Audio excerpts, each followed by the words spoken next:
செல்வங்களே! நான் கனிமொழி. நாம் முந்தைய அமர்வுகளில் ஒரு மாறியில் உள்ள நேரியல் சமன்பாடுகள் மற்றும் இரண்டு மாறிகளில் நேரியல் சமன்பாடுகள் மற்றும் பல்லுறுப்புக்கோவையின் சாய்வு பற்றி அறிந்தோம்.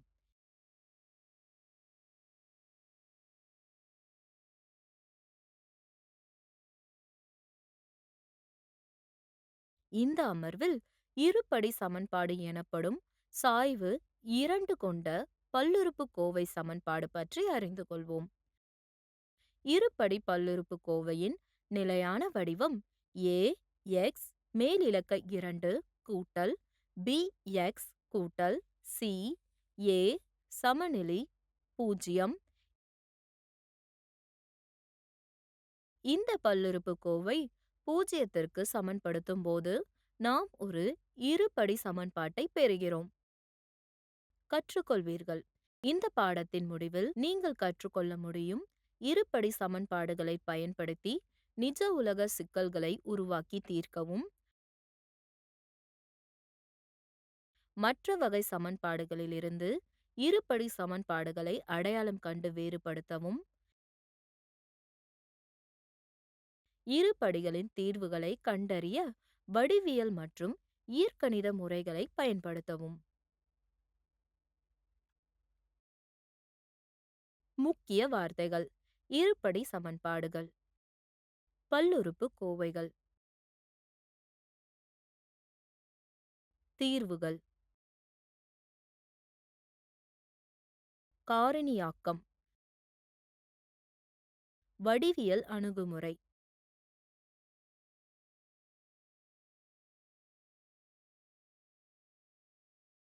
நிலையான படிவம்.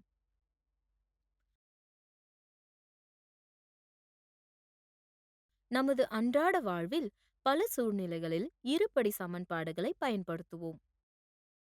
எடுத்துக்காட்டாக, ஒரு பள்ளி 500 சதுர மீட்டர் பரப்பளவை கொண்ட ஒரு அரங்க மண்டபம் ஹால் அதன் நீளம் 3 மடங்கு அகலத்தை விட 4 மீட்டர் அதிகமாக உள்ளது என்று வைத்துக்கொள்வோம். மாணவர்களே, இந்த தகவலுக்காக நாம் ஒரு சமன்பாட்டை வரையறுக்கலாம். இந்த மண்டபம் நீளமும் அகலமும் கொண்ட செவ்வக வடிவில் உள்ளது என்று கொடுக்கப்பட்ட தகவலில் இருந்து நாம் கூறலாம். நீளம் மற்றும் அகலத்தை பெருக்குவதன் மூலம் மண்டபத்தின் பரப்பளவை பெறுகிறோம். மண்டபத்தின் அகலம் பெருக்கல் மீட்டர் என்று வைத்துக்கொள்வோம். பின்னர் அதன் நீளம் அடைப்புக்குறிக்குள் 3x கூட்டல் 4 மீட்டர்களாக இருக்க வேண்டும். இந்த தகவலை கீழே உள்ள படத்தில் உள்ளவாறு படமாக காட்டலாம். இப்போது மண்டபத்தின் பகுதி ஈடு அடைப்புக்குறிக்குள் 3x கூட்டல் 4x m மேலிலக்க 2 ஈடு அடைப்புக்குறிக்குள் 3x மேலிலக்க 2 கூட்டல் 4x m மேலிலக்க 2.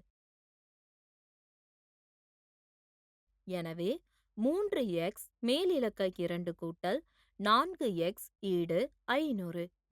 எனவே மண்டபத்தின் அகலம் 3x மேலிலக்க 2 கூட்டல் 4x கழித்தல் 500 ஈடு 0. ஒரு இருபடி சமன்பாட்டின் சமன்பாட்டை பூர்த்தி செய்ய வேண்டும்.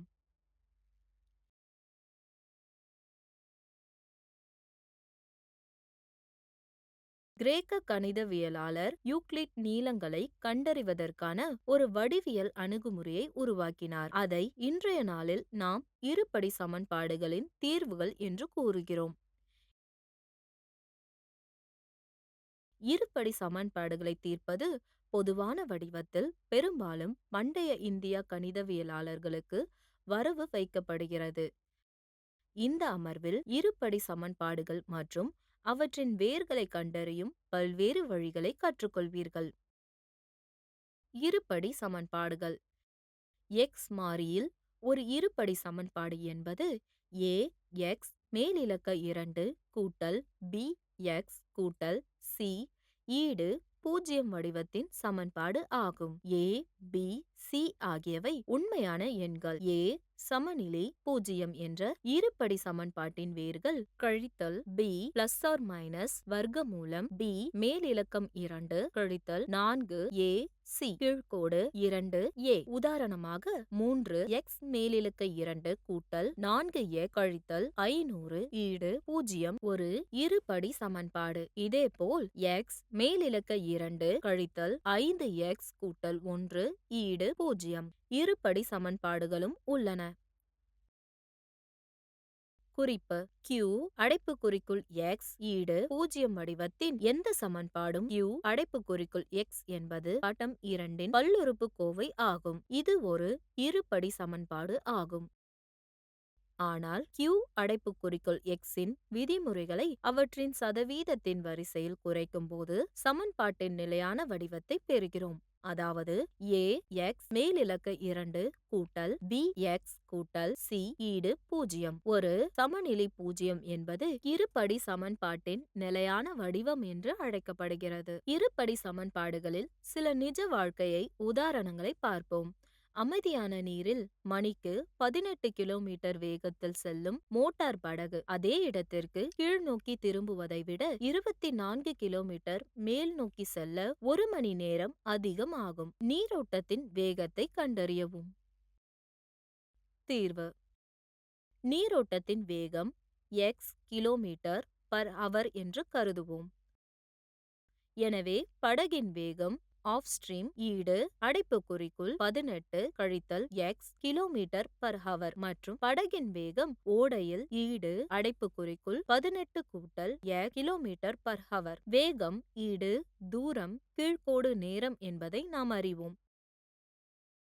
எனவே நேரம் ஈடு தூரம் கீழ்க்கோடு வேகம். மேலே செல்ல எடுக்கும் நேரம் ஈடு தூரம் கீழ்க்கோடு வேகம் ஈடு 24 கீழ்க்கோடு 18 கழித்தல் x.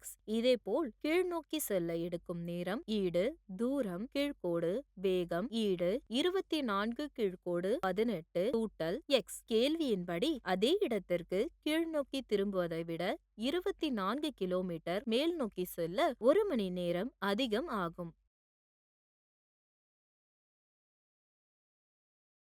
அதாவது LCM எடுப்பதின் மூலம் நாம் பெறுகிறோம் 24 அடைப்புக்குறிக்குள் 18 கூட்டல் x கழித்தல் 24 அடைப்புக்குறிக்குள் 18 கழித்தல் x ஈடு அடைப்புக்குறிக்குள் 18 கழித்தல் x அடைப்புக்குறிக்குள் 18 கூட்டல் x. தீர்ப்பதின் மூலம் நமக்கு x மேலிலக்க 2 கூட்டல் 48x கழித்தல் 324 ஈடு 0 கிடைக்கும். எனவே இது ஒரு இருபடி சமன்பாடு. எனவே தீர்வை கண்டறிய இருபடி சூத்திரத்தை பயன்படுத்துகிறோம். இங்கே a ஈடு 1, b ஈடு 48, c ஈடு கழித்தல் 324. இருபடி சமன்பாட்டின் வேர்கள் x ஈடு கழித்தல் b பிளஸ் ஆர் மைனஸ் வர்க்கமூலம் b மேலிலக்க 2 கழித்தல் 4 a c கீழ்க்கோடு 2a. கொடுக்கப்பட்ட சூத்திரத்தில் a b மற்றும் c இன் அனைத்து மதிப்புகளையும் மாற்றவும். தீர்ப்பதின் மூலம் நாம் பெறுகிறோம் x ஈடு கழித்தல் 48 பிளஸ் ஆர் மைனஸ் வர்க்கமூலம் 3600 கீழ்க்கோடு 2. கூட்டல் அல்லது கழித்தல் வேர்களை பிரிக்கவும். நாம் பெறுகிறோம் x ஈடு கழித்தல் 48 கூட்டல் 60 கீழ்க்கோடு 2 கழித்தல் 48 கழித்தல் 60 கீழ்க்கோடு 2. x ஈடு 6 கழித்தல் 54.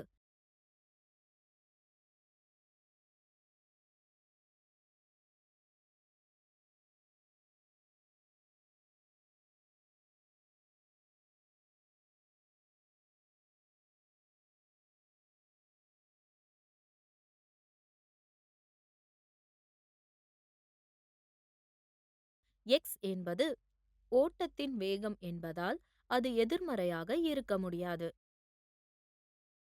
எனவே x ஈடு கழித்தல் 54 என்ற மூலத்தை நாம் புறக்கணிக்கிறோம். எனவே x ஈடு 6 என்பது ஓட்டத்தின் வேகத்தை 6 km/h என வழங்குகிறது. இன்னொரு உதாரணத்தை பார்ப்போம். ஒரு தொழிற்சாலை ஒரு நாளில் எக்ஸ் எண்ணிக்கையிலான இயந்திரங்களை உற்பத்தி செய்கிறது. ஒவ்வொரு இயந்திரத்தின் உற்பத்தி செலவும் ஒரு நாளில் உற்பத்தி செய்யப்படும் இயந்திரங்களின் எண்ணிக்கையை விட 110 ஆகும். ஒரு நாளில் மொத்த உற்பத்தி செலவு ரூபாய் 1500. இருபடி சமன்பாட்டை கண்டறியவும். தீர்வு: தயாரிக்கப்பட்ட இயந்திரங்களின் எண்ணிக்கை எக்ஸ்.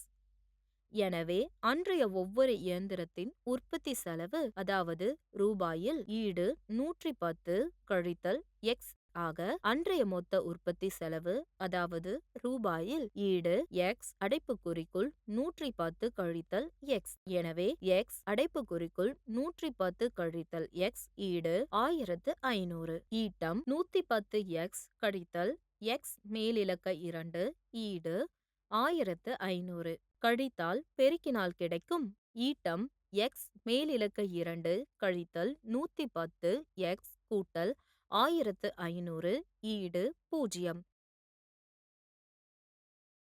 எனவே தேவையான இருபடி சமன்பாடு எக்ஸ் மேலிலக்க 2 கழித்தல் 110 எக்ஸ் கூட்டல் 1500 ஈடு 0.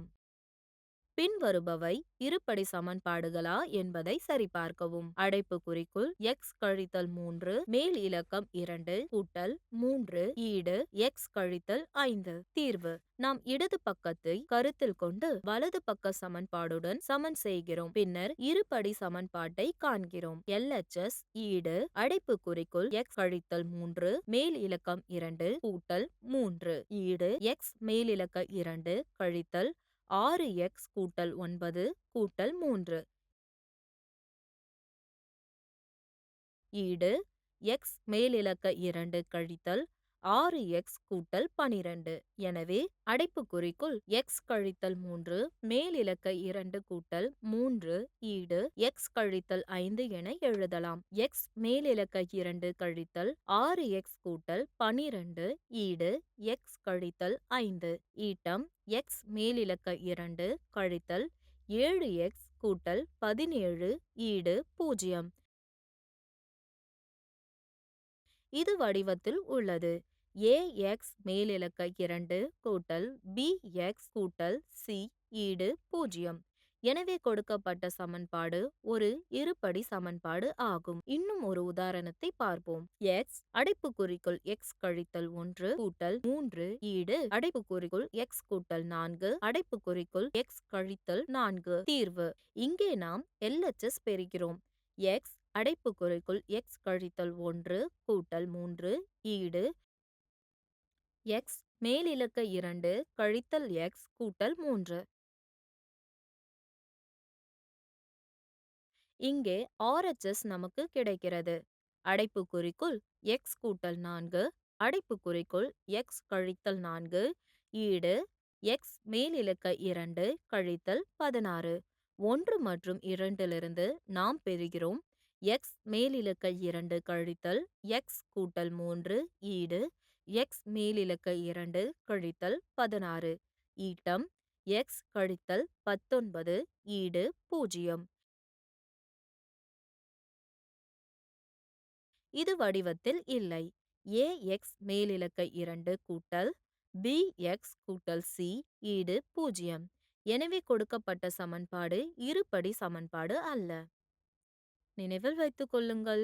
எக்ஸ் மாறியில் ஒரு இருபடி சமன்பாடு என்பது ax மேலிலக்க 2 கூட்டல் bx கூட்டல் c ஈடு 0 வடிவத்தின் சமன்பாடு ஆகும். இதில் a, b, c ஆகியவை உண்மையான எண்கள். a சமநிலை 0. இருபடி சமன்பாட்டின் வேர்கள் x ஈடு q அடைப்புக்குறிக்குள் x ஈடு 0 வடிவத்தின் எந்த சமன்பாடும் q அடைப்புக்குறிக்குள் x என்பது வட்டம் 2இன் பல்லுறுப்புக்கோவை ஆகும். இது ஒரு இருபடி சமன்பாடு ஆகும். பார்த்ததற்கு நன்றி.